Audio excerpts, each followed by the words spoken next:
کیا ابھی تک مومنوں کے لیے اس کا وقت نہیں آیا کہ اللہ کی یاد کرنے کے وقت اور قرآن جو حق کی طرف سے نازل ہوا ہے اس کے سننے کے وقت ان کے دل نرم ہو جائیں اور وہ ان لوگوں کی طرح نہ ہو جائیں جن کو ان سے پہلے کتابیں دی گئی تھی، پھر ان پر طویل عرصہ گزر گیا تو ان کے دل سخت ہو گئے اور ان میں سے اکثر نافرمان ہیں۔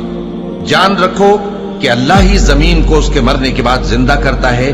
ہم نے اپنی نشانیاں تم سے کھول کھول کر بیان کر دی ہیں تاکہ تم سمجھو۔ جو لوگ خیرات کرنے والے ہیں، مرد بھی اور عورتیں بھی، اور اللہ کو نیک نیتی سے قرض دیتے ہیں، ان کو کئی گنا ادا کیا جائے گا اور ان کے لیے عزت کا صلہ ہے۔ اور جو لوگ اللہ اور اس کے پیغمبروں پر ایمان لائے، یہی اپنے پروردگار کے نزدیک صدیق اور شہید ہیں۔ ان کے لیے ان کے اعمال کا صلہ ہوگا اور ان کے ایمان کی روشنی بھی ہوگی۔